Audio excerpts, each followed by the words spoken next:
Welcome back to the Sabbath at Midnight. I'm your host, Dominic Tavares.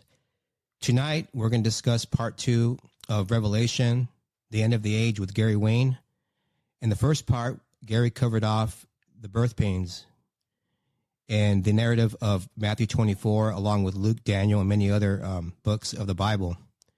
And tonight, we'll go ahead and segue deeper into the Revelation, possibly get into the seals and trumpets, and go forward from there. But what I like to speak on right now, in current events, we saw there was a great earthquake in Turkey, many lives lost. Other news, the World Economic Forum spoke on a new device called the brainwave that will read your emotions, and they say it's implemented now. And we saw another thing. I caught snippets on the Grammys. I didn't watch it personally, but I saw clips on it on social media. It's very satanic, very dark, and there's so many other things going on. I caught a glimpse. I believe it was on Glenn Beck's show.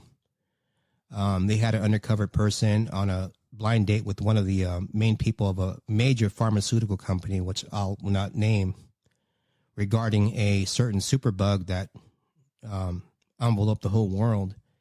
And this individual spoke on how they want to manipulate this superbug into something more powerful. Well, that's frightening. But Gary, you have any thoughts on current events? Well, it certainly keeps you glued to how things are kind of told to unfold. And I think that the events that we have going on today are sort of manifesting some of the birth pangs, but in, I think, still the lower level. Certainly when we look at the earthquakes in Turkey, and our prayers go out for all of the people of Turkey. You have two major earthquakes. I think it was 7.5 and 7.8, and it rolls over into the country of Syria. And so these are getting stronger, these earthquakes, and they're getting more often. And most, they don't advertise much of it these days because they can't sort of assign that off to global warming, which they like to umbrella everything in their apocalyptic reimagination of the end time. But that's one of the birth pains, one of the sorrows. And they're going to get stronger. And as we see going out in the book of Revelation, you see earthquakes in the seals, in the trumpets, and in the wrath bowls. And they're getting stronger as we go. So when we look at what the Davos and the Committee of 300, who sponsors the Davos people, and the G20 and the B20, which met with the G20 in October for the first time, and they represent 85 to 90% of both the global trade and the GDP. That's the first time you had an official amalgamation on that political level of that Davos group that was joining together to make decisions going forward based on what they learned coming through the last pestilence, which is another birth pang, and that they wanted to take that knowledge and to start introducing a global-wide new passport, a digital passport that would be designated on vaccine information, and also on your carbon credits. And they want to adapt into it the Alibaba system that was used to control people in the social credit system in China, and use that technology for this. And it also has built in, they want a complete tracking system of everywhere that you go built into it.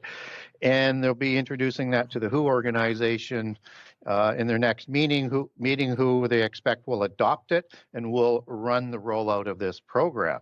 So when you start to hear brainwave technology, AI technology, quantum computing technology, digital currency, These are all different lanes that are developing, that are starting to come into a nexus point to start building the beast system that will ultimately, at the midpoint of the last 7 years, bring in the mark of the beast. So we're seeing things come along, and they're happening sort of faster, but they're still not happening as fast as the spurious forces who want this rendezvous with destiny, who want to bring about the end time. They want to bring it on sooner, but they're being frustrated with setbacks because there's an ordained time that happens in the fig tree generation. And I think we are in that fig tree generation, as we would have covered off in the last show. And it's just a matter of how far along are we in that fig tree generation as you start to measure up against when the seals will start to be opened, which I do not believe we have seen yet, based on where we are on our geopolitical scenario, our religious scenario, and of course the temple scenario. But I'm sort of jumping ahead, but I'm just sort of framing things that you have all of these groups that are working, and they're coming together, and they will eventually come together in that nexus point to bring about the last 7 years. Yeah, so true. I mean, the stuff we're seeing on the mainstream, and that's not even speaking on the UFO phenomenon. But yes, quantum physics, doing this podcast, it's coming more and more prevalent now. People speaking on quantum physics, the consciousness. It's really new agey. I think that quantum physics is now getting just a glimpse into the spiritual world, but I don't think they will ever know what, how to get to God. I know they're trying to with CERN. They're trying to find that God particle. What's it called? The Atma. Yes. And, so, I mean, things are getting more just confusing for people nowadays. And, regarding quantum physics and the supernatural world. Go ahead. Oh, I would just interject as well that this Atma particle, the Christ consciousness of the age, New Age movement that's related to the bringing about of their false Messiah, and the divine essence are all terms that are going to be more and more dominant. We're hearing more of that right now, and the divine essence is the Atma particle, and it's like their Holy Spirit of creation that needs to be tapped into for when the mark of the beast comes along. So expect, again, those things to get stronger in terms of the birth pangs, and just as well in terms of the tribulation of those who stand against the rising world order, the rising universal religion. That the tribulation of those people is going to get stronger as well, because what happens after the start of the opening of the seals jumps to a level that is hard to imagine, and something that will be horrific to go through. Right. So in this episode, I'm looking at Revelation 1, verse 20, and it says, "As for the mystery of the 7 stars that you saw in my right hand, and the 7 golden lampstands, the 7 stars are the angels of the 7 churches, and the 7 lampstands are the 7 churches." Can you, for the audience, can you cover off? I know that's a whole lot right there, but can you kind of brush on that? And Sure. So Revelation is, especially the first chapters, which, leading up to the opening of the seals, it's one of the more, I think, misunderstood aspects of the book of Revelation, and that people are trying to figure out, how do the churches fit in? And they do fit in. I mean, they're part of the revelation, and it's called a revelation in verse 1:1. Where that's the Greek word apokalupes, and it means an appearance, a manifestation, a revealing, an instruction, words like that. And it comes from another Greek word that is in the concordance just before apocalypto, and it means to disclose and to reveal. So there is information that is being revealed to the 7 churches, and that this is also a prophecy. So you have to look at this in several sort of different levels as to these churches. So what we do know is after the revelation, the letters go out to these 7 churches. So they are churches of that time. And they are churches that are used in prophetic allegory throughout, I think, the age of the church, and also representative of the different kinds of the churches that are out there today. And the same messages apply, whether it's in the time of John, whether or not it's in the time of, let's say 1000 AD or 1500 AD, or even now as we approach getting into the last 7 years. And so this is a revelation that's brought to John by an angel. And it's to bear witness to everything that he's going to see in this vision. And it's the testimony of the Word of God. And John is stated to be in spirit. In as you read through the first few chapters, he's in spirit of the vision. So this is a vision like Ezekiel would have had in Ezekiel 1, 3, and 10, for example, with the throne room. And you have a throne room that's represented in this part of the vision. And it's a vision like Isaiah had, where he had to have a seraphim, even in the vision, take a stone from before the altar to take away his sin before the revealing could go forward. But in this case, Jesus has already been sacrificed and atoned for the sin. So he doesn't have to have that same thing, but it's the same kind of revelation. And it's different than individuals like Enoch that was taken to heaven. It's different than the prophet Elijah that was taken to heaven, because that's a whole different thing, and we're not provided a specific sort of prophecy except for with Enoch in terms of what he saw. But Enoch stays in heaven. John doesn't stay in heaven. And this is not showing any sort of connection to, because he's told to come up here in the vision. Whereas Enoch went to heaven. He didn't have a vision of going to heaven. He actually went to heaven, so it's distinct. And John isn't raptured. His body isn't transformed into something new.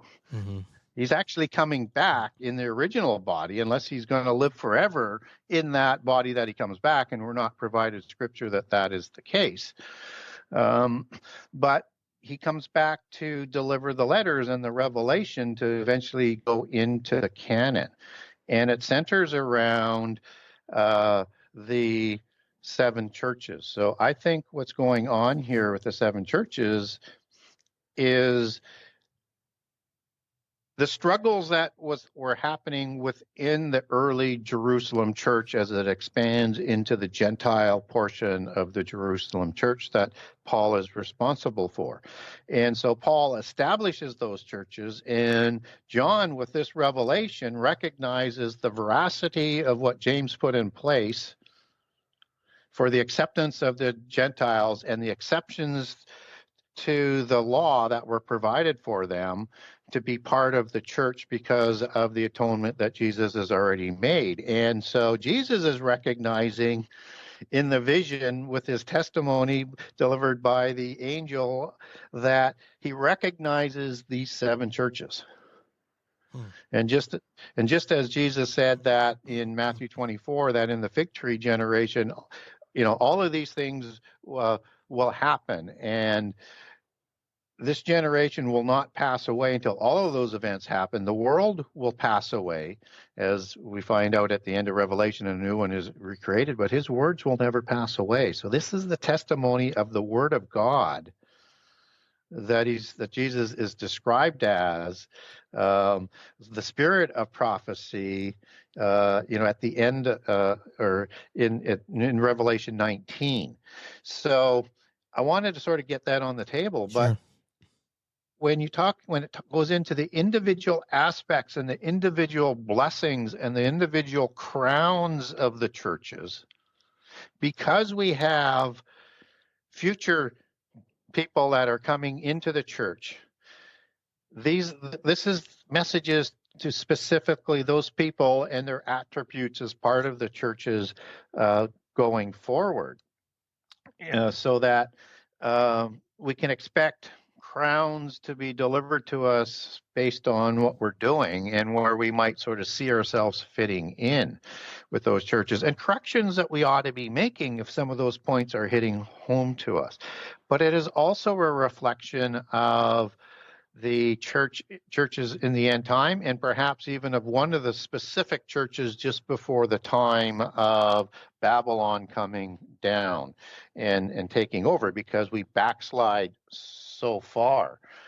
And in that process, in Revelation 2, 8 to 10, there's a very interesting passage that I think people should sort of temper into and consider for the timing of the end time, and that this is talking about the end time as it connects with what else is going to be revealed in Revelation, as what Jesus has set down, and as what the book of Daniel set down that Jesus refers to. So in the church of Smyrna, in Revelation 2:8, it begins, but we get the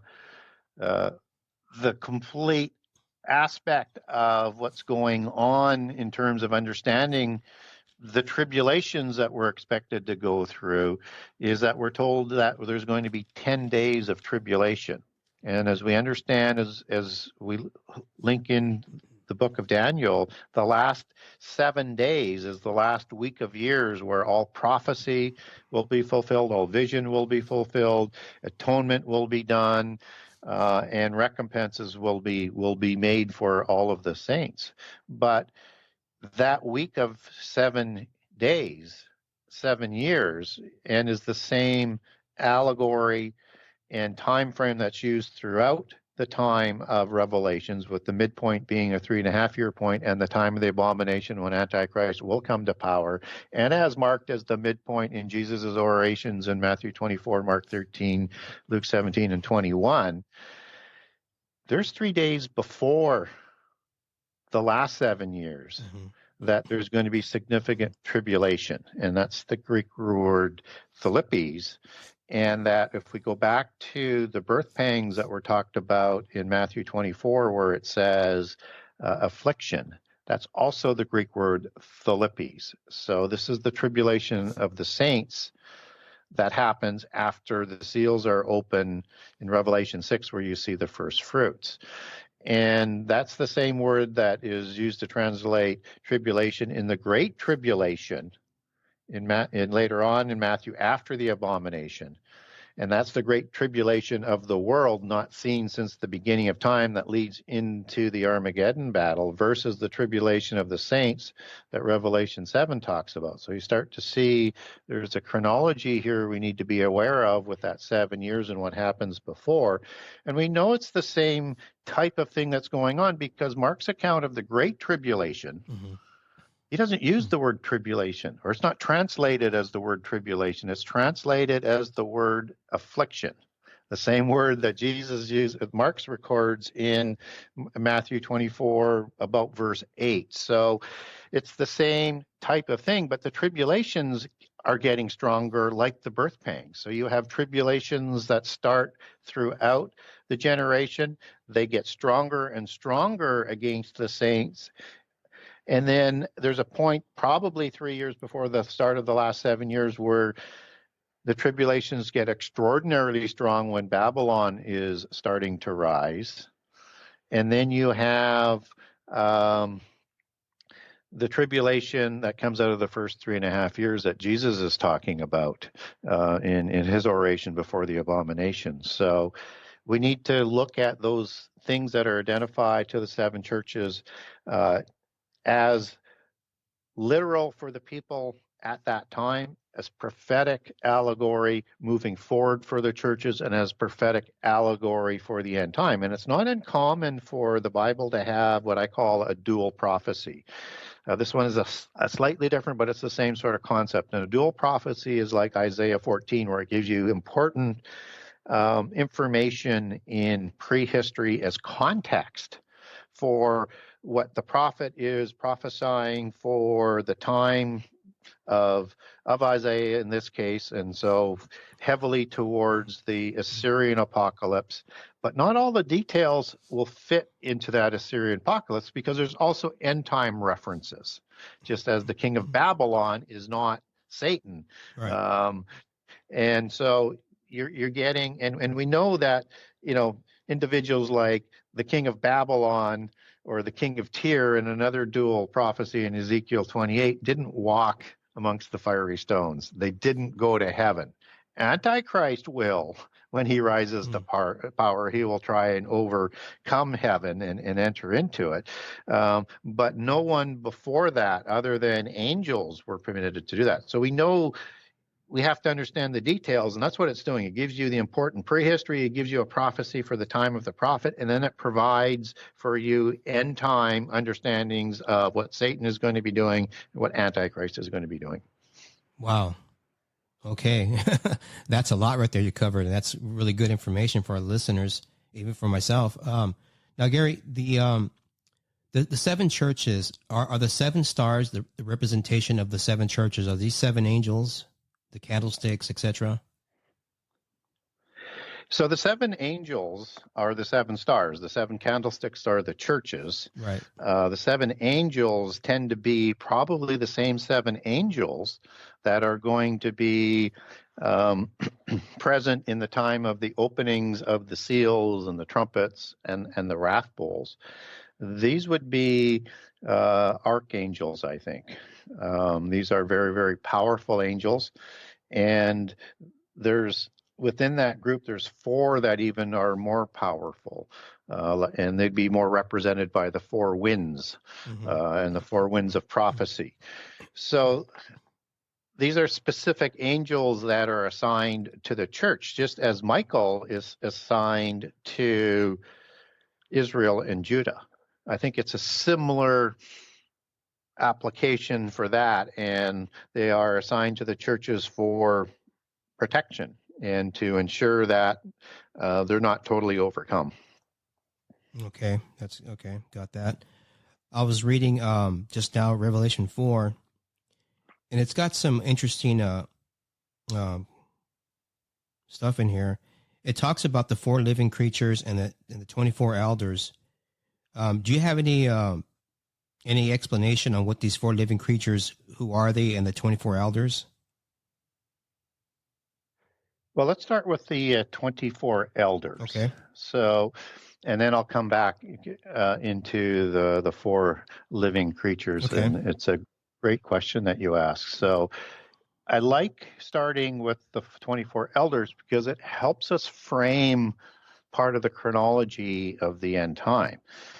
And so what we do know is when Jesus comes back, there's a resurrection sequence. Mm-hmm.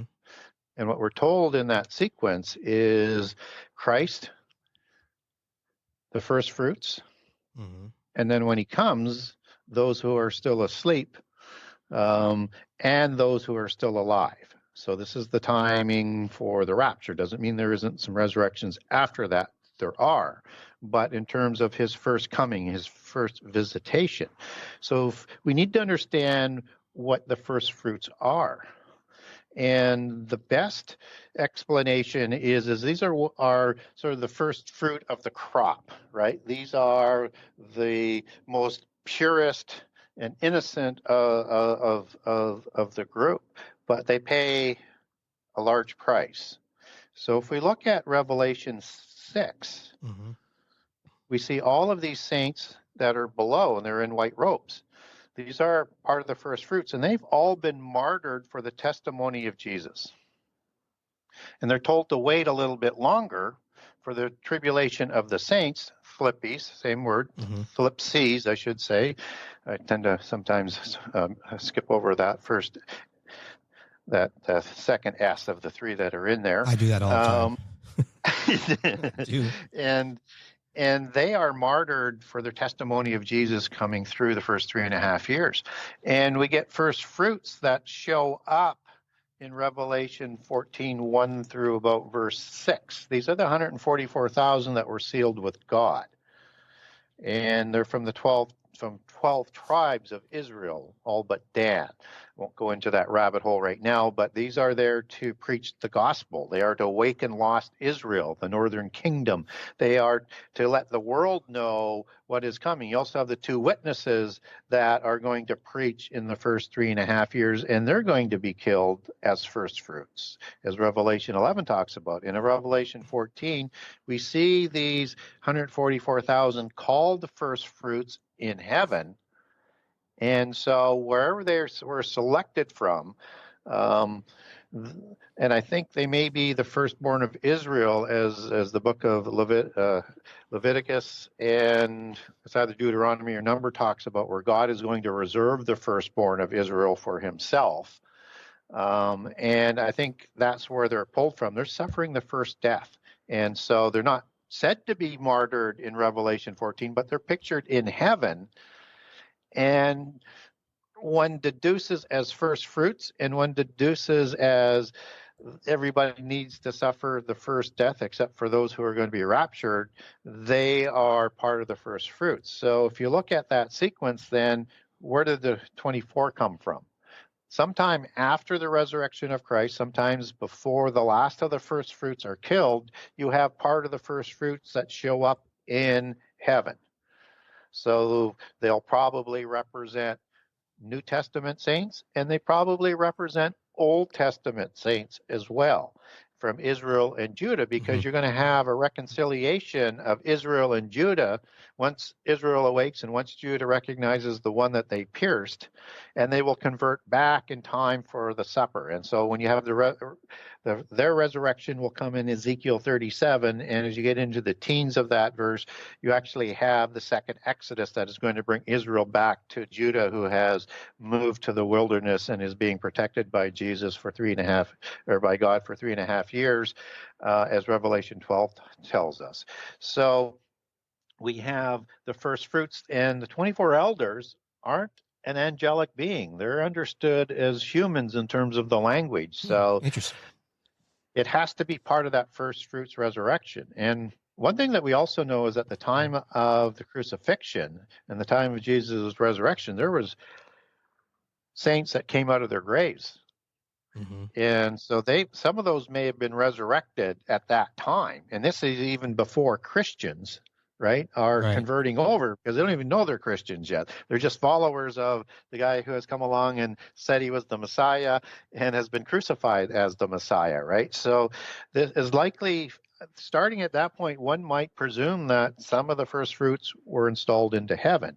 And so with the vision, even though it's told he must write down what must take place, he's told about these churches first. So is that in the future, or were some of them at that time? It's hard to know. I'm open to both, but what I am convinced of is the 24 elders are the first fruits.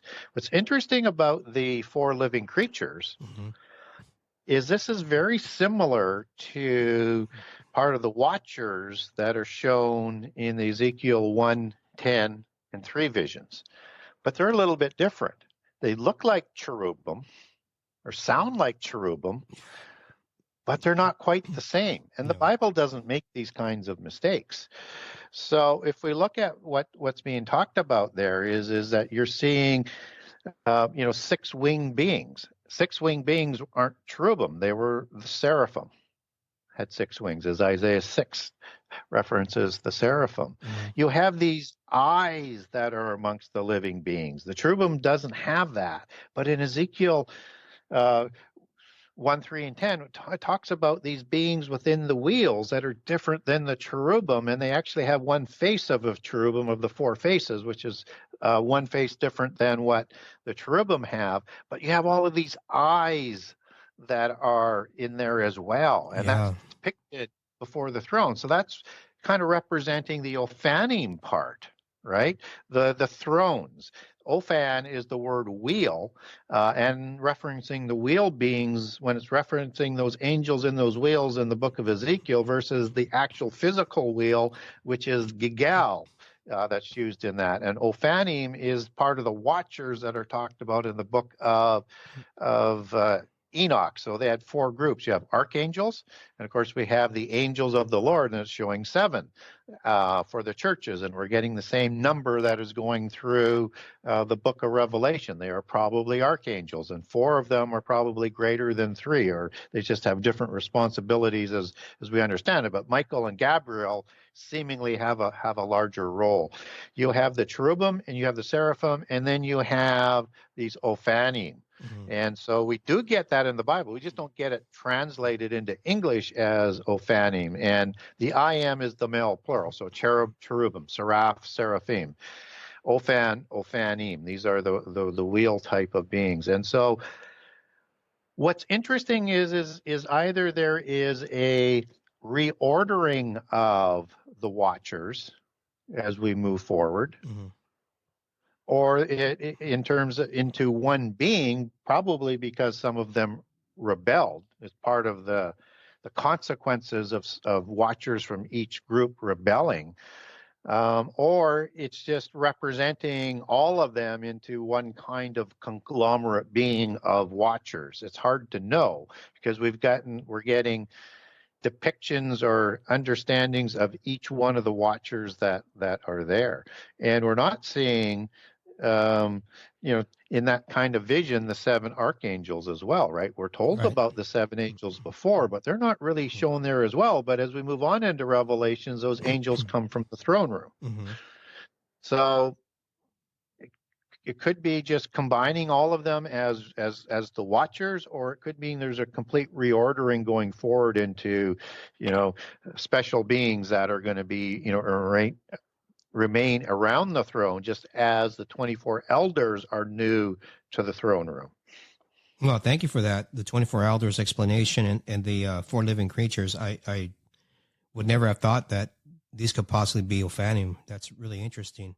Now, in Revelation 6, as we move forward... Well, Ophanim is represented in there. I wouldn't say they're specifically Ophanim. Okay. Because, but again, I'm not told how many wings are on an Ophanim. I haven't detailed that. So I'm open to its Ophanim as the thrones, mm-hmm. Or it could be, an amalgamation of combining all of the sort of characteristics of all the 4 watcher groups. Well, it kind of makes sense, though. Possibly, Ophanim, it does. But like you said, be open to, possibly being others. I like that. Yeah, because where did the seraphim go? Where did the cherubim go? Exactly. So as we move forward into Revelation, Revelation 6, the first verse, it says, "Now I watched when the Lamb opened one of the 7 seals, and I heard one of the 4 living creatures say with a voice of like thunder, 'Come.' And I look, and behold, a white horse." So now we get into the 4 horsemen now. Now things are ramping up with the birth pains, right? Are you there? Did you lose you? For some reason, the mute went on. Hey, the spirits don't want you talking about this stuff. Yeah, it's time to cut them off. So, this is the accumulation and the, we would presume from what we've talked about, the tribulation of the saints has been raging for 3 years. You would have a time of Babylon that's in place. Revelation 6, from a chronology perspective, it would either fit in just after the start of the 7 years or just before. Mm-hmm. And when I talk about the last 7 years, that's Daniel 9:27 with the week of years. Right. And I actually place it a little bit before. Okay. But what's interesting is when we look at, and I'll come back to that in a second, when we look at the catastrophes in Revelation 6, mm-hmm. it's the same as the birth pangs. It's wars and rumors of war. It's pestilence. It's famine. And it's earthquakes. And so much so, even the kings at the end of Revelation 6 are going to be taking cover in the earth, in the caves. And they're saying, this is so bad. This is the day of the Lord. but there's so much more yet to come in Revelation, and we're not through the 7 years yet. And that's 25% destruction of everything on the earth. It doesn't matter whether it's people, doesn't matter whether it's rivers, lakes, vegetation.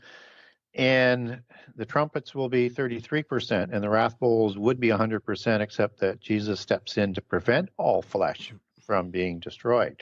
And I think these are, as we talked about in the last show, contrived catastrophes. Yeah. So these are all things that are being brought upon people to bring about this end time and the destruction of as many humans as possible. So we need to keep that in mind, that this is getting stronger and the tribulation is getting stronger, because this is the time of Babylon in power, who has the blood of the saints on her hands, as she's accused of in Revelation 18 at her destruction. And this is going to be the time of the affliction, the tribulation of the saints of Revelation 7, and what Jesus talks about before the abomination in his chronology of events. And what's interesting in that first seal that's opening is we get a white horse going forward with a crown. Mm-hmm. And as we look at that, people look at that as being war and Antichrist conquering. Right. And, Antichrist doesn't come to power until the midpoint of the last 7 years. But it's not perfectly well translated, I don't think. So that word bow means, and it's the Greek word toxin. And what it means is a bow is in the simplest of a fabric. So it would be like a robe that would be like a robe that the gods used to wear, a white robe, or what the Caesars would have wore. Think of it in a robe like that. So this is showing imagery, and it's part of taking over the world. And then the bow is, the crown is an interesting word, because it is the word, excuse me, it is, I'm trying to remember the word. It's the word for crown is... Isn't it Greek or something? It's a Greek word, yeah. So I'll come back to that in a second, but it'll probably come to me. At least I hope it will. Isn't like a laurel wreath? It is, but there's a specific word that I wanted to come up with for the audience. And this is typically a crown that is a crown of thorns, or made from a branch. And so when we sort of first think of a crown of thorns, we think about Jesus and the crown that was put on him to mock him. And it was there to do damage and to torture him. And so it has a relevant meaning in polytheism. And that meaning is really kind of important to understand, because this is the crown that was used to decorate and award the Olympic athletes. And it's the word Stephanos. And it's a twined crown, or a wreath type of crown. And it's the crown that would be depicted by Apollo and the Greek gods. It's the crown that they wore. And in Greek mythology, it goes back to a crown made from the laurel tree. Mm-hmm. And the laurel tree has significant mythological meanings to the Greeks. And I won't go through the whole mythology, but laurel is also the root word for Lorraine. And when you look at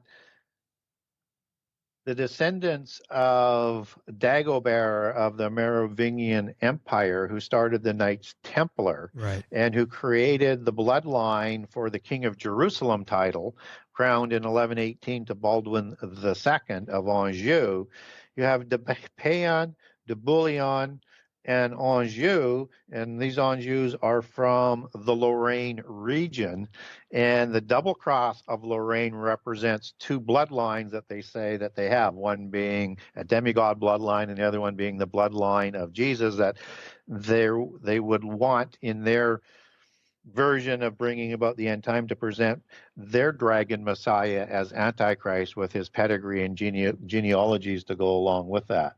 So when we look at the Kings of Jerusalem title, who has that title today is Juan Carlos, King Philip, son of Juan Carlos, who inherited the King of Jerusalem title from the Habsburg Lorraine dynasty. So it went back. The King of Jerusalem title went into, after the Knights Templar and the fall of Jerusalem, it goes to Hungary, and then back where the Anjou are as well, kings, and then back to Lorraine, and then into the Habsburg Lorraine dynasty, whom von Habsburg currently disputes King Philip's right to the King of Jerusalem title, and so he's an Antichrist type figure as well. And then there is the Anjou of Sicily and the European royal family of Italy that also makes a claim. I go through all of this in my new book, so if people nice. want to go a little bit deeper on that, I'll show you three lines of the Anjou that would like to become part of the Antichrist. But we have to remember, Jesus told us there will be many antichrists. So we want to be very careful, because you have strong candidates like the Windsor family. Right. You also have candidates all around the world, and also the epistles of John tell us there'll be multiple antichrists. So when we look at getting back sort of on track here, you have in the first opening, you have the white horse with a bow and a crown, and it's given unto him to conquer and to conquer. So this is before Antichrist comes to power. He may be rising to power, and he's going to be part of the 10 kings, but he is not the one yet that is the official leader, because you have the 10 kings that rise up in Daniel 2 as the metallic empires, and you have the beast kings as they're described in Daniel 7. And you get another allegory of beast kings that is representing the same beast empires, with the last empire extending out of a part of the Greek Empire. And Antichrist rises after those kings. And in Daniel 7 and Daniel 8, he's the little horn, the unicorn that rises up amongst the 10 kings. So that when you get into Revelation 17, at a specific hour, which is the same hour of trial that is talked about in that God is going to save the saints from, that's talked about in the letters to the churches. It's the same hour in terms of the allegory that those 10 kings are going to hand their power over to Antichrist so that he can become king, and then he's going to destroy Babylon also in that hour and establish his own religion. So what we have to look at is this conquer and to be conquer is the putting together of that 10 king army or 10 king world government, as Daniel 2 talks about, is that it'll be like iron and clay, that it will be a strong empire and a brutal empire like the original empire comes out of in Rome, the Iron Empire, and rises out of sort of the ashes of the Roman Empire, but it will not be totally unified. And so Antichrist will rise amongst these kings with the fame of signing that covenant and getting stronger and more powerful as he goes, and then ultimately presenting his credentials, including a false resurrection, as the Messiah. Wow, that's a that's a heck of a lot going on there with these. Once the four horsemen are introduced, and it seems like everything is so catastrophic at this point because, correct me if I'm wrong, the chronology order here, I guess the next step would be the introduction of the 144,000. Is that correct, after the four horsemen? Yeah, yes. And I would like to talk a little bit about the four horsemen before we move on. Sure, absolutely. If you don't love mind. that. No, I would absolutely want to hear for the listeners like to hear your to expound on each individual horseman. I think it's super. Yeah, and I won't go into, you can do like a show on this, but I'll keep it as brief and Okay. sort of as relevant on things to keep in mind that are going on here. So these are riders, and they come from the throne area, Mm-hmm. right? So typically we get imagery of like a demon rider or something. So the riders, it's not like it's Antichrist riding the horse, particularly as riding the white horse, because it comes from the throne. Antichrist doesn't come from the throne of God. That comes from what happens in this world. Just really quick, Gary. The white horse. When I was a child, I always thought that I was told that was Christ he was the white horseman. Well, if I don't you know, could look man. at it that way, but then he's wrapped into all of this death and destruction, right? And he doesn't come till later, right, to do that. He does that at the end of Revelation. That's but wild. That's when you start to sort of say, how do I twist things into a sort of preconceived conclusion? Yeah, I remember that, man. Oh, Christ can come on the white horse, man. Yeah. Take it away. And he probably does. He probably does. Well, yeah, at the time of Armageddon, right? Right. But right. This is something different. Yeah, right. And so there's some pronouns that are used to describe the rider, and it's the word like he or him, but it's a Greek word autos. And it comes from a primary word, auto, as a self-reflecting pronoun. So it can be self-reflecting as in a he or a her or an it, but it can also be defined in conjunction with a baffling wind. And that usually has a sort of a resonance with a spirit. Now, if we go back to the book of Zechariah, and Zechariah is a great book to try and help understand Revelation as well with some of the imagery and the allegory, is in Zechariah 6, you have these 4 chariots that are riding from the throne of God, and they go throughout the earth. And these are called spirits. And spirit is the Hebrew word ruach, as it comes out of the Old Testament, and particularly in the prophecies of Zechariah. And ruach can also mean wind. And so these are angel beings that come out. So when we see things like the 4 winds that are stirring up the beast empires, and the 4 winds that are talked about in Revelation 8, and the 4 winds that are talked about in the time of the second Exodus with lost Israel, these are 4 angels that come from the presence. And these are those 4 more important angels that are what I call, in my own sort of reckoning of it, these are the 4 angels of prophecy. And so we understand that in both Zechariah 6 and in Revelation 6, they go throughout the earth to permit things happening. Just as Michael might be one of those 4 angels, or he is one of 3 that is set aside that's different, but I think it's more likely he's part of the 4. He's one of the angels who fights for Israel and Judah. He doesn't stop the empires from coming, but he prevents them from bringing Antichrist forward. And so as the 4 winds of prophecy, the 4 angels of prophecy, they're sent out to ensure that prophecy can unfold at the hands of those who want to bring it about. It means the time of preventing the last empire is over, and Michael will sit down as he does at the midpoint of the last 7 years, as he does in Revelation 12, so that Antichrist comes to power, and then he will stand up again, as Revelation 12 talks about, with the war of heaven. So he prevents Antichrist from coming. So he sits down temporarily, and I think that's why he also might be one of those 4. And he might be the restrainer as well, because, again, the beast empires come, but Antichrist can't come until the restrainer is moved. So It could be the Holy Spirit or it could be Michael. I tend to lean a little bit more towards Michael.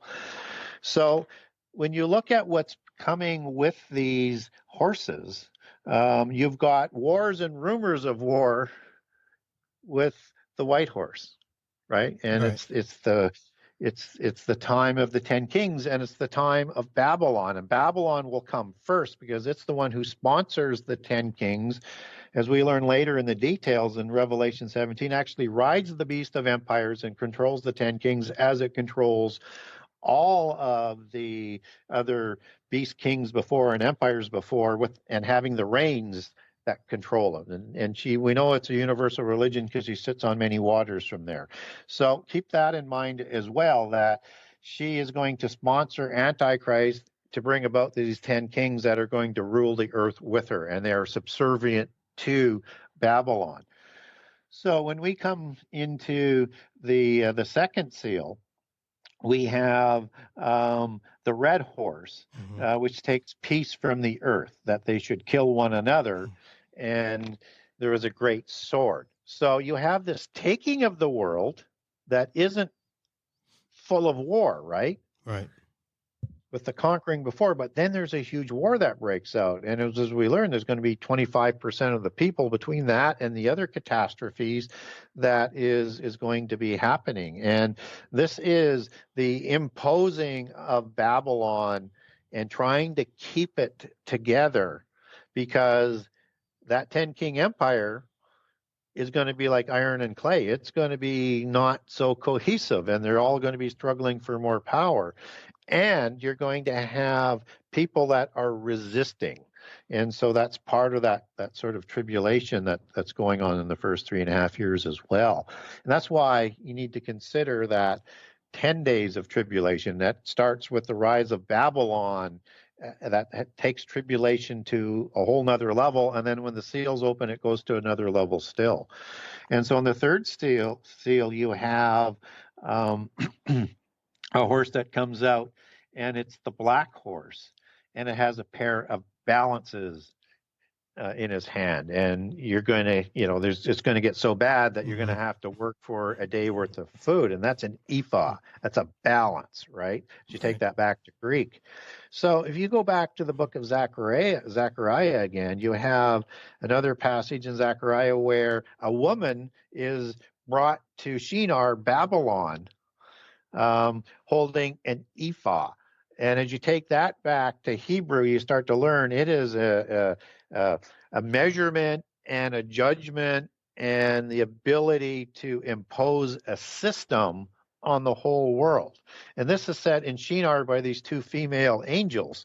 And this is the time of Babylon, who's going to hold those balances and is going to be the one who imposes the persecution that the 10 kings will carry out.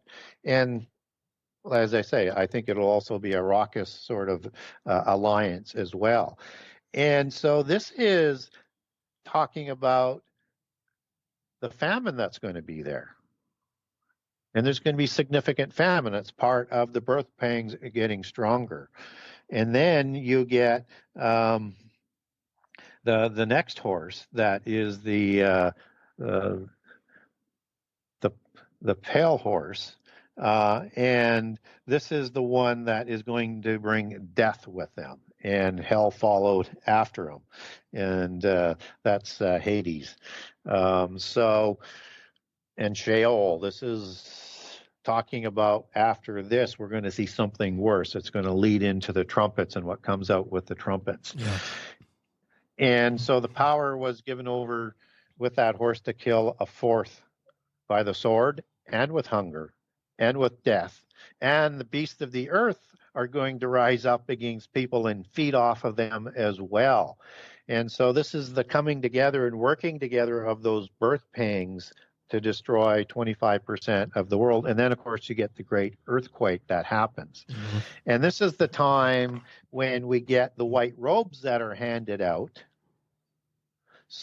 to wait for those who are going through the tribulation. So as all of those things start to play out, then you see martyred first fruits in heaven, and then we move into the 144,000. Okay. Yes. So there's so much going on. I mean, it's catastrophic at the time of the introduction of the 144,000 that are sealed. And so these 144,000 will go out and preach the gospel, preach the word of God throughout the world. And these are essentially the fruits that the martyrs in heaven are waiting for. Is that correct? And, because they want to be avenged for their death. And God says, wait until, these 144,000 are taken out. Is that correct? They are part of the ones in Revelation 6 are waiting for it. Also, the two witnesses, as Revelation 11 gives their time frame of 3.5 years, and then are going to be killed by the one that comes up out of the abyss. So that's the first half of the tribulation.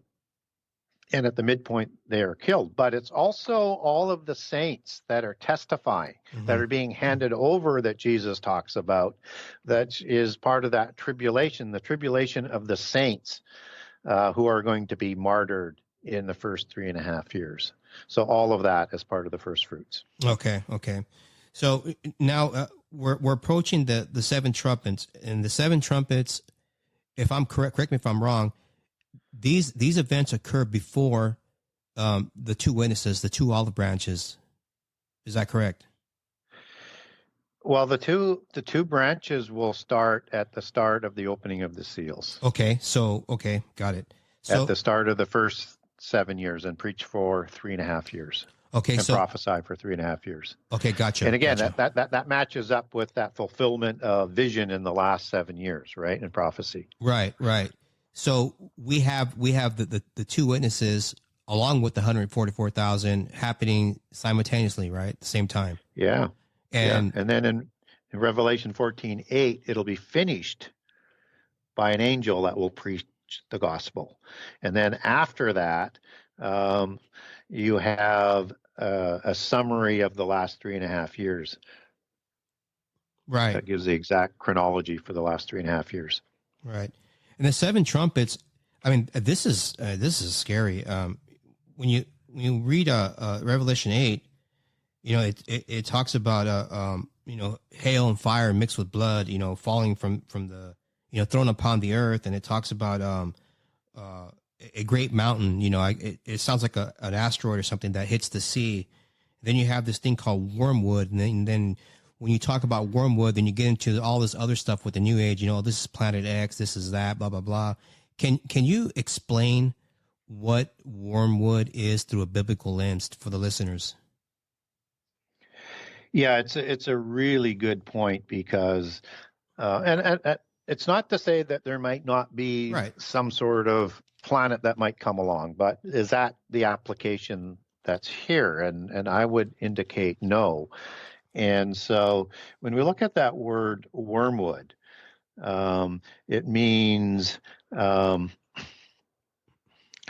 bitterness, and a bitterness that's in the water, and sort of typically understood as a poisoning of the water. And it's only used once in the New Testament, this word wormwood, but it's used in the Old Testament as wormwood, and it's a poison like hemlock. It's something that is very, very deadly. And so this is a poison that is going to destroy 33% of the waters, because men died from drinking this, and it was made bitter. It has nothing to do with the planet and gravity. I mean, if you get too close, that would be an extinction event anyways. But this is something that happens to the water. And I think as we understand the flow through of the trumpets, you're going to see more wars. And I think you might have a poisoning of the wars through biological weapons, or through nuclear catastrophe, or both. And if you look at what the Chinese are on record as saying, is that the next world war, they said, will be fought with biological weapons. So not only adding to the disease aspect and maybe other types of things to bring about, weapons of mass destruction, but also ways of destroying the water so that people aren't going to be able to fight against them, right? It's just all of Right. these things that are coming together. And, as part of the trumpets, and it's the days of the trumpet, this happens over, a period of at least 1.5 to 2 years of the time of the trumpets. You're also going to have the three woes that are going to be part of the seven trumpets. Correct. And these viruses that obviously were contrived, as I mentioned earlier, I believe that they are going to manipulate them and make them a weapon. Now, I mean, this is just total conjecture, totally my opinion, but if you can make a super bug so bad that people are just dropping like flies, being hit with raid spray, who wouldn't go out there and get this, new injection for it to protect yourself? I mean, I look at this after hearing this interview on Glenn Beck, and this is, for me, it's a very vile controlling mechanism if they go that route, and this goes back to what you say, these pandemics and pestilence will be all contrived, and I think man, certain people in power are the problem on this earth. It's the evil. It's all about control. And here in after you spoke on Wormwood, I mean, it gets even more frightening when it says the fourth angel blew its trumpet, and the third of the sun was struck, and the third of the moon, and the third of the stars. So their light was darkened. I mean, what could that be? Could that be from nuclear fallout, that we don't see the stars shining as bright, or the moon? Or what's your opinion on that? Yeah, I think it's mostly from destructive wars. We also get this same event that happens in the seal judgments. And again, there's war there, and there's earthquakes, and one might even expect some volcanoes with what's going on. But typically, I think it's more war-caused events to cause that darkness. And you're going to have that even stronger in the wrath bowl. So you're going to see those, some people call it the 3 days of darkening between the seals, trumpets, and wrath bowls, but it's that understanding of the sorrows again, that this gets stronger. So now you're getting 33% of the light being taken away. And then by the time of the wrath bowls, all the light, you won't be able to tell the difference between day and night by the time of Armageddon. So again, important to understand the overarching signs that Jesus provided with the event chronology, where that was the sorrows, the birth pangs, also the days of Noah, and the fig tree generation. You need to keep all of that in mind if you're going to understand how Revelation unflows, and then you're allowed to just overlay that right on Jesus's chronology, and things just sort of fit together. Right. That's correct. Absolutely. And things get better as we move into Revelation. We have the fifth trumpet, when it's described as a star falling from heaven to the earth, and it's given the key to the bottomless pit. And now we have a great furnace. The sun and the air were darkened with smoke from the shaft. And now we have this locust thing, these scorpions. And during this time, Gary, when this happens, when the star falls from the heavens to the earth, a star is usually, identified as an angel, correct? And during this period, if it's in our generation or not, will believers see this? Will they be a part of this? Because I was, I research a lot, and I was watching another individual, and he was, a well-known guy. He's in preaching, and he had a little snippet, and he was talking about how we won't see tribulation. I'm like, well, I don't know about that. Yeah, we're told throughout the New Testament that Christians are to expect tribulation. And it's just the matter of tribulation that you're going to go through, because you basically we're told in some of the passages that you have to go through tribulation to be able to go to heaven. So you need to be tried and you need to be sort of tested. I just think it's sort of differing degrees. And God never promises us that we will be free from tribulation. Right. He only promises us that we'll be free from wrath. Right. And wrath is something totally different. That's the wrath bowls. That is the day of the Lord's wrath, the day of his vengeance, things like that. In the Old and New Testament, they work perfectly if you let it fit. So just as the word tribulation comes from thlipsis, you have in the New Testament two words that are going to translate the word wrath, and that is orge, and it is thumos. And so they're used to also translate the word vengeance as well, and a few other things, but they are never intermixed with tribulation. And what's interesting is that when we look at the book of Luke, and it is talking about the days of vengeance, which are written that are going to be fulfilled, and talking about the year of the Lord's wrath, as it's described to us in the Old Testament. As you move in from Luke 21:22, in verse 23, it says, "But woe unto them that are with child, and them that give suck in those days, for there shall be great distress in the land, and wrath upon this people."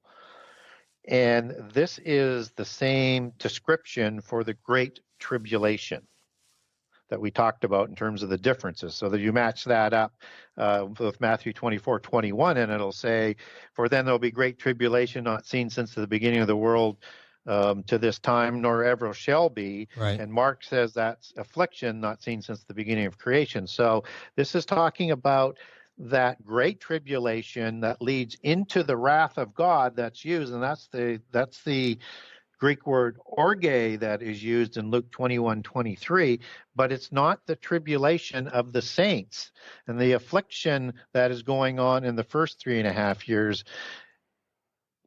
Orge and thumos is reserved for the last year of fulfillment of prophecy. So one ought not to conflate wrath or wrath and tribulation. And just as we get the time of trial that we're going to be not forced to go through, and we're saved from that hour, as we talked about, that hour happens at the time of the mark of the beast with the great temptation and the great decision that would have to be made if you're still there, and the time of the hour of the destruction of Babylon. So that is suggesting that the tribulation of the saints will end just after the midpoint of the last 7 years, and saved from having to choose. And so people who are asleep in the dust will be resurrected. People who are still alive will be raptured. Not all Christians will be taken. And then people will have to decide. And the only way to be saved will be to refuse the mark of the beast, and not to worship Antichrist, and not to worship Satan. So there is a lot of tribulation coming for us, and we need to be prepared, and we need to be able to not lose faith. Pray for a saving from the tribulation, but what we're told is we will be saved from the coming wrath, and the wrath isn't the word thlipsis there. It is, again, orge. So that is something that we have to keep in mind.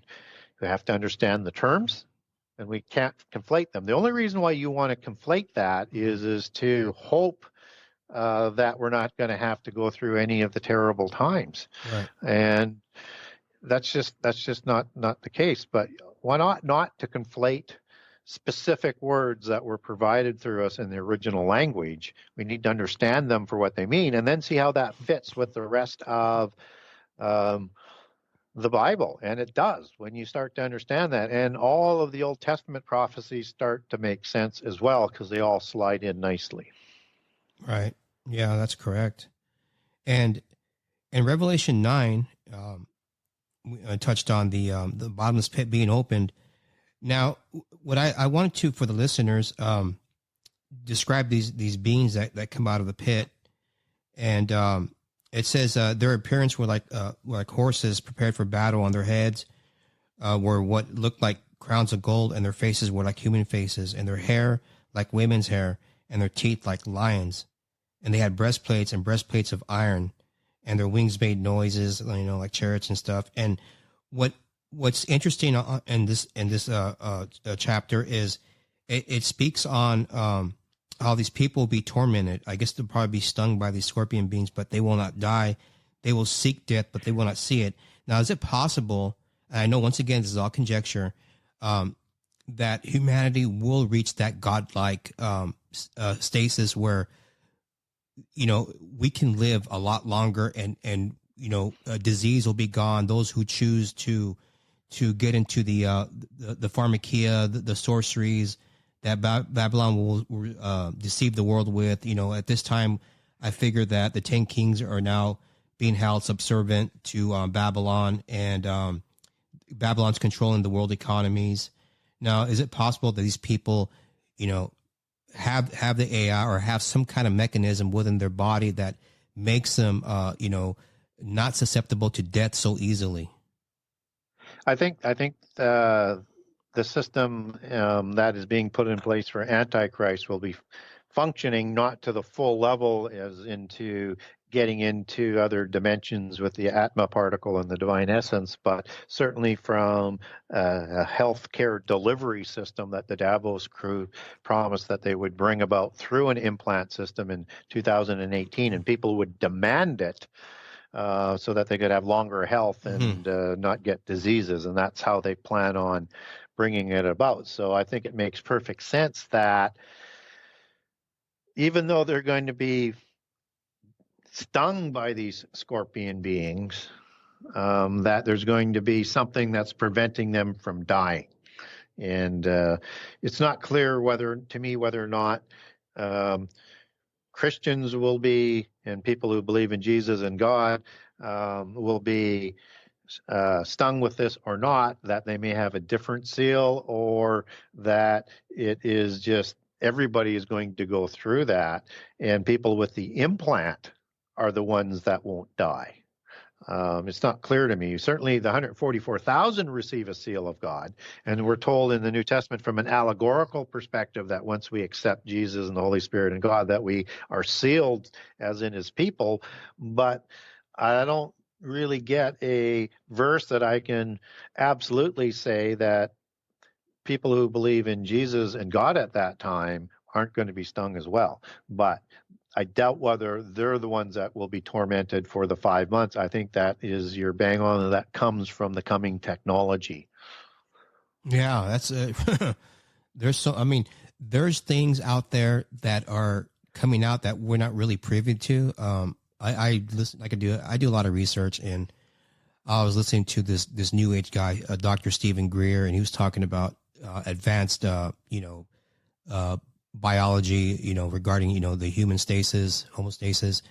And, there's so much out there now that, just the lay person who doesn't research wouldn't know about it. And it's scary.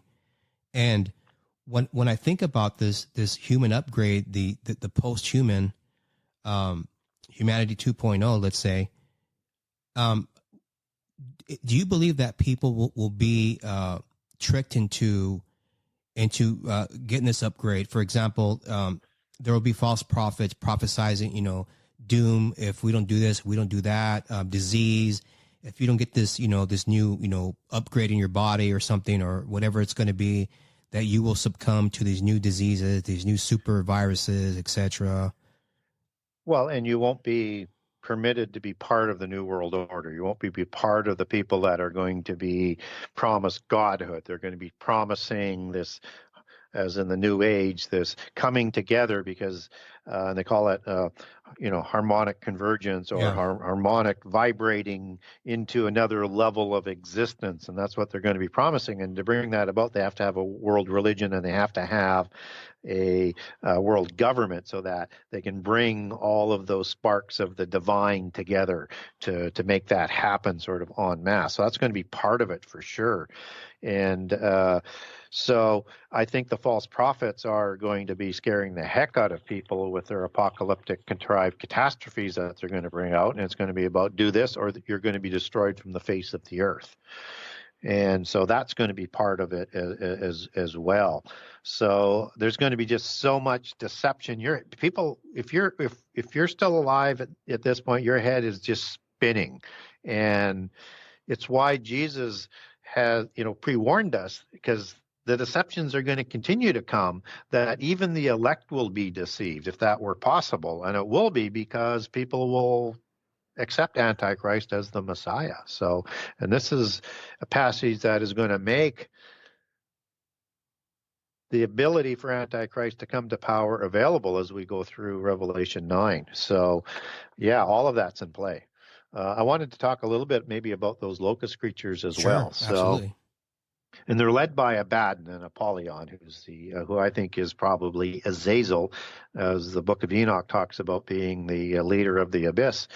And also, it's a fallen star, and typically the stars are angels, and angelic or loyal angelic or fallen angelic, and typically in Revelation it's loyal angels that are doing the deliverance of and making available for these things to happen.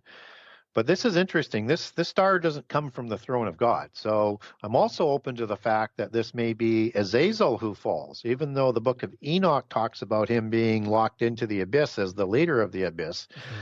It doesn't technically show Azazel coming out of the abyss here. He comes out of the smoke of it, right? And so if he fell and he's the one who opened it up and the smoke comes out, he'd be surrounded by that. And the only reason why I throw that out is because in the occult, they believe Azazel was bound and locked in chains with rocks tied to him in the constellation of Orion. Yes. And so if we keep in mind that they're the ones driving the events here, and if he is unlocked at that point in time and provided the key to go out and do the things that they want to do to bring this epoch to a close, then it could be a fallen angel. Now, who he leads are some sort of beings. These are creatures. These are perhaps angels, right, of some sort of perhaps degraded angel. If we look at what a satyr is, that's a goat god, and typically more understood in post-Diluvian makeup of the pantheon, let's say like the Pan god, or Baphomet that was worshipped by the Templars, or Cernunnos or Cern, and there's a whole bunch of different names, Bacchus. I won't go through all of them, but there's a whole bunch of degraded goat gods that are active in the post-Diluvian world, just as they're depicted in Isaiah 13 and Isaiah 34, which are both end-time prophecies, by the way. First one, Isaiah 13, is Babylon's destruction, and 34 is Armageddon. And so they're active at this point in time.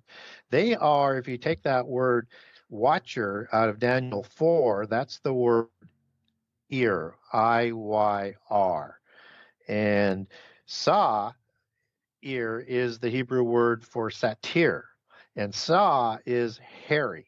So just as a satyr is a hairy, shaggy goat god, Sa'ir is a hairy watcher, as you understand that. And that seems to be the degraded seraphim watchers, whether or not they, whichever rank you might think they might be from. I think they're from the seraphim group. I think these are degraded seraphim angels, just as Azazel was a seraphim watcher. But there are other watchers that we talked about, and watchers like the cherubim.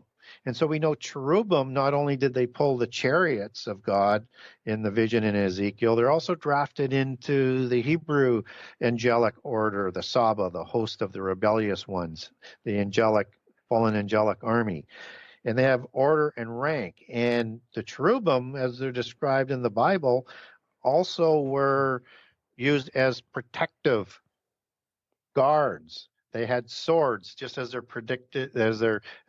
shown guarding the entrance to Eden after Adam and Eve are left. And so these are sort of warrior type of beings as well as they're depicted. I won't go through all of it. I cover this off again in detail in the new book, but these could be degraded degraded cherubim.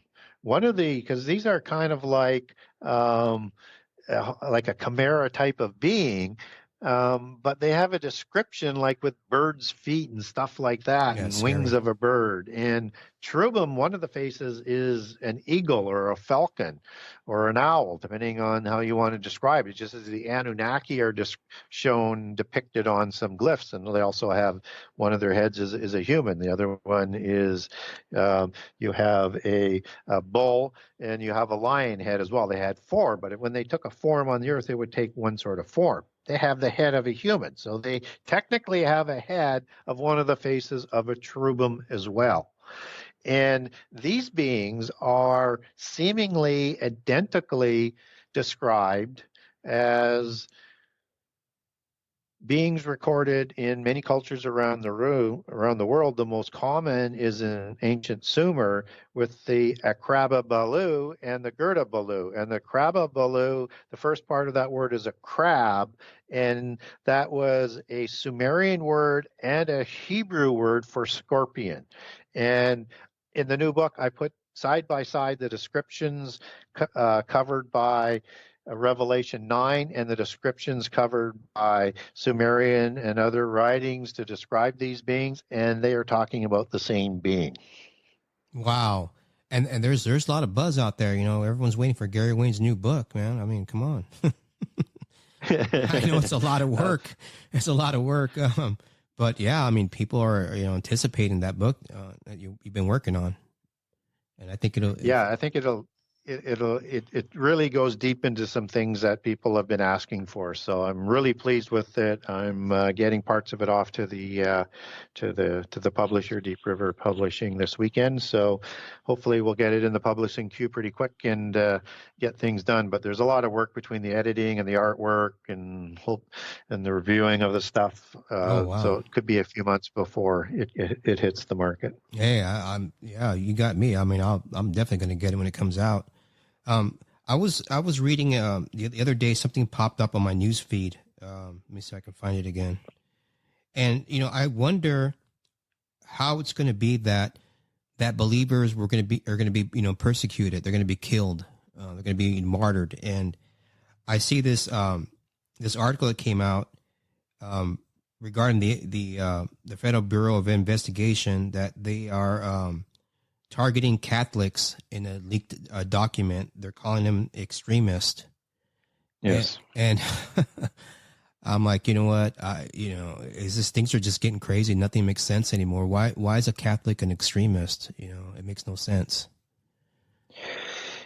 Because the constitutions have been written we've benefited by constitutions, but the constitutions are written so that they can interpret those constitutions in the end time to use the law to persecute. So with the extremist Catholics, as they're labeling them, yeah, they don't believe in the LGBTQ, and I'm sure I didn't get all of the consonants in there, but right. It's a long list. That if you don't agree with them, not that you're not tolerant to let them have freedom to do what they want. If you just don't agree with them, that is being redefined as hate speech.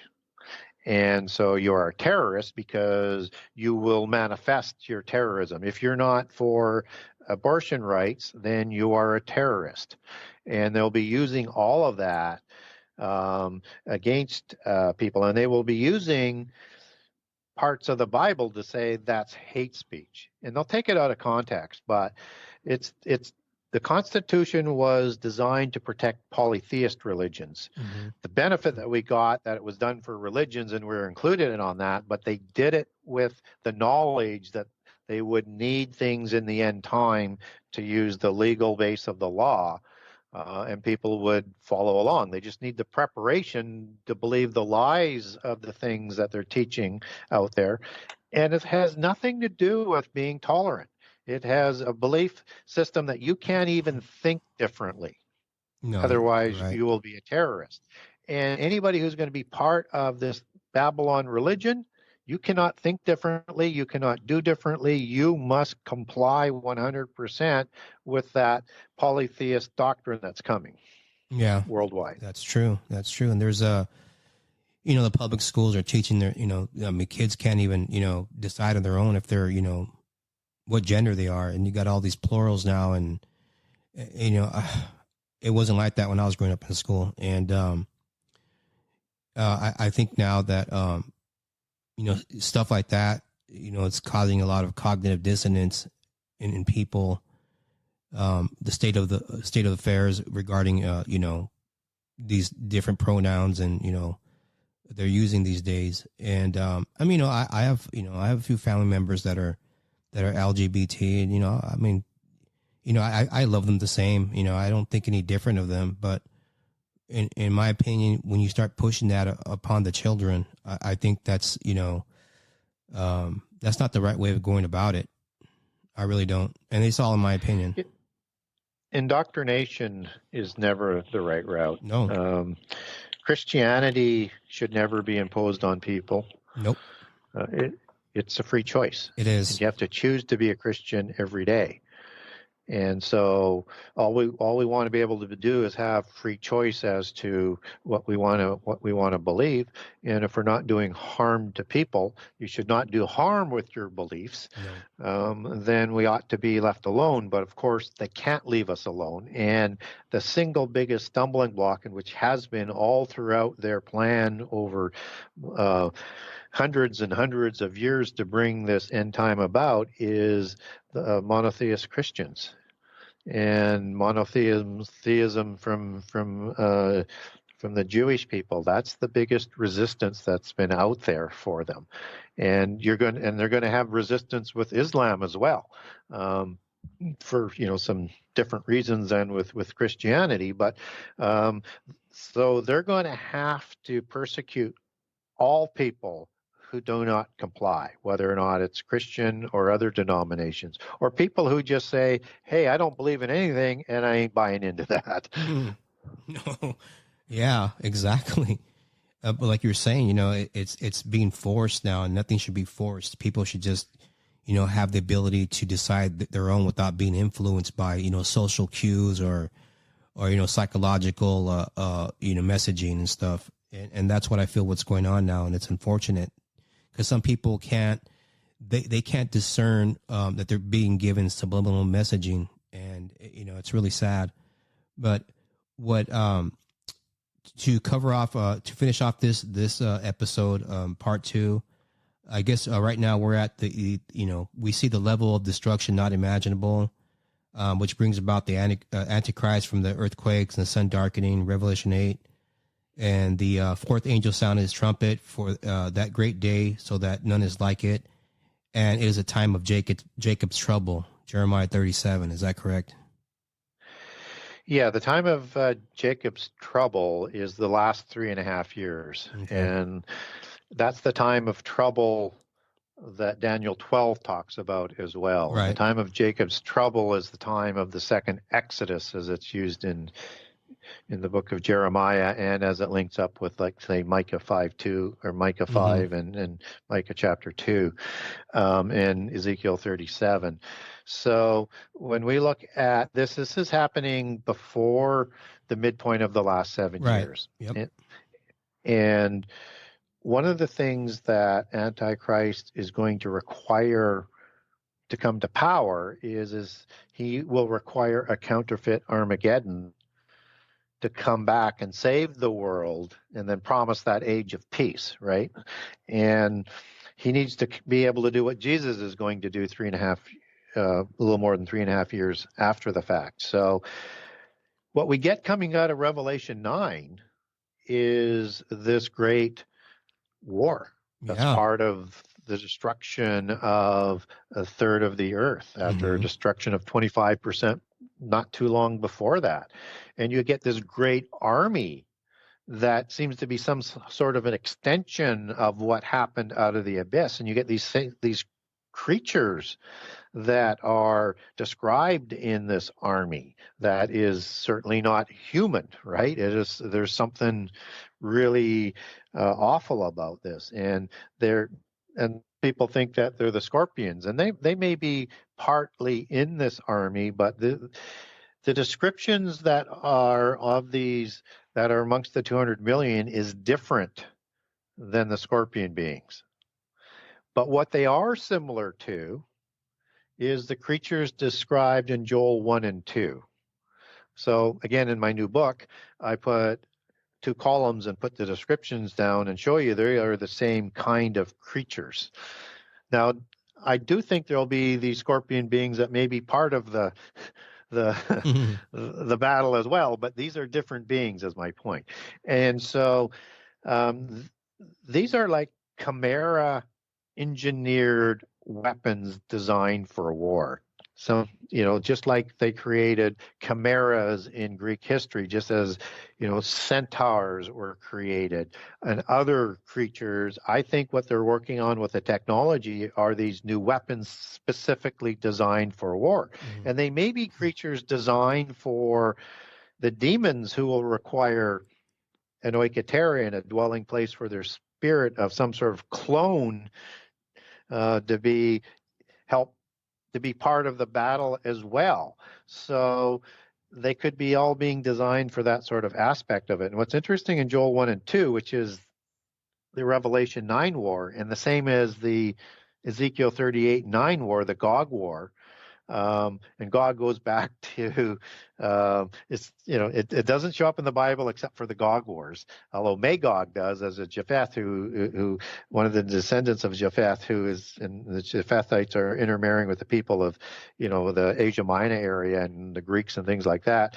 And I think a lot of them actually accept some of those names that comes out of giant history. And Gog of Magog, the chief prince of Meshech, which is understood to be the root word etymologically for Moscow, another rabbit hole. But this Gog individual is a son of a fallen angel in Greek history. He's the son of Iapetus, and that's the parent god before Poseidon takes over for Iapetus. And also Magog is a son of Iapetus, and Albion as well from England as well, and from part of the Elbe gens of the bloodlines.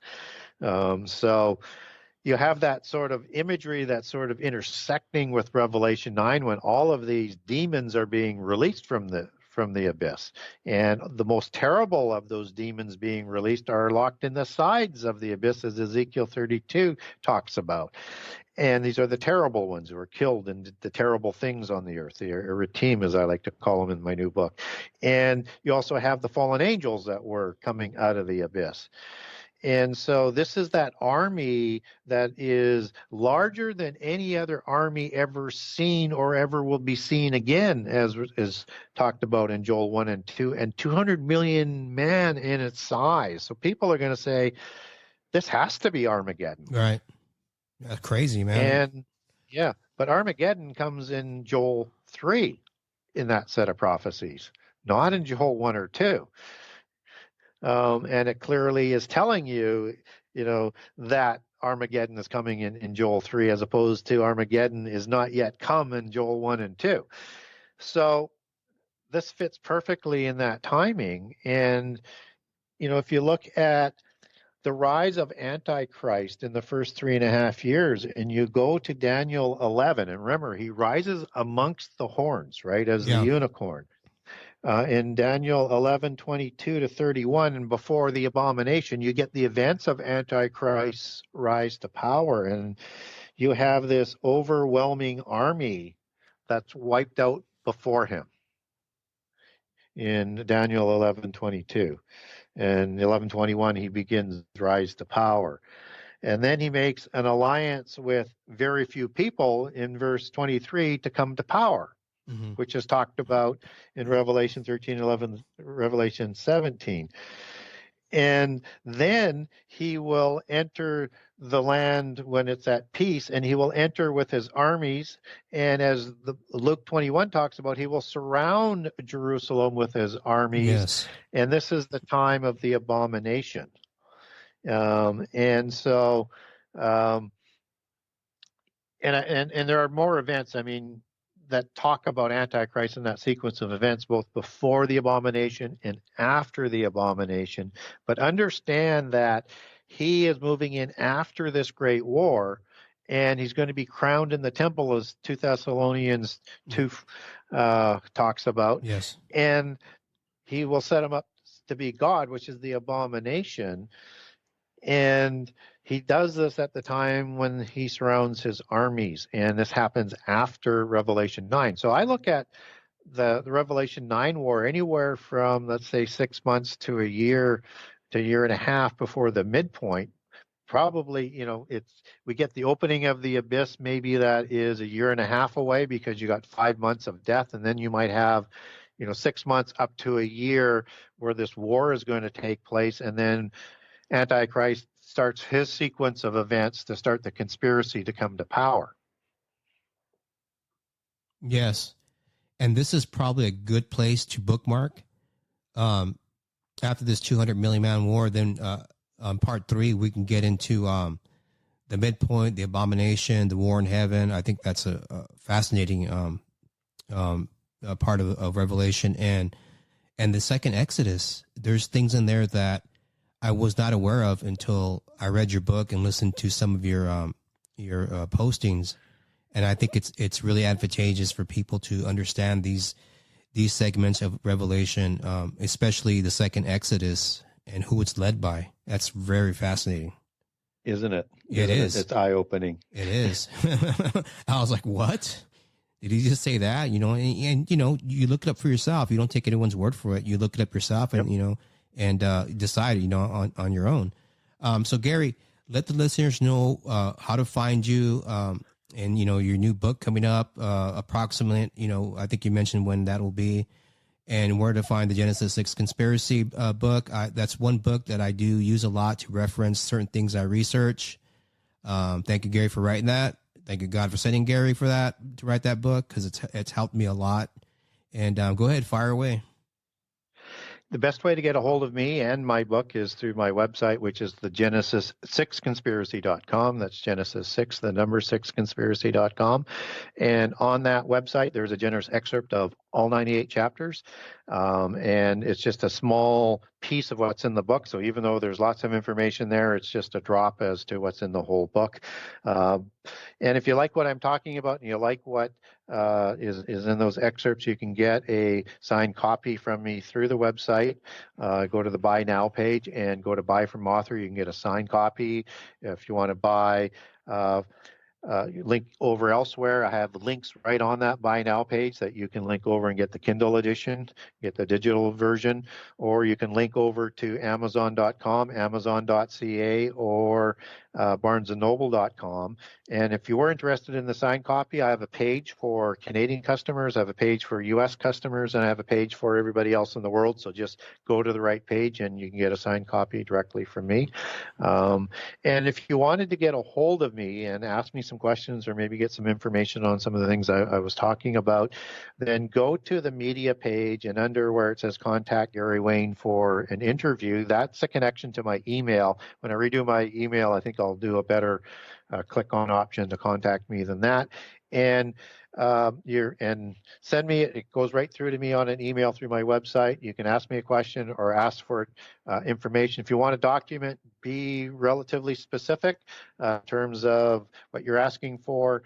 And if you wanted some information, let's say on the scorpion beings, just ask for the document on scorpion beings, for example, and I will send it to you. Awesome. Thank you. And listeners out there, if you've had a supernatural experience or have a family or friend that would like to speak on this, This is a safe platform. There's no judgment here. We invite you to come on and tell your story.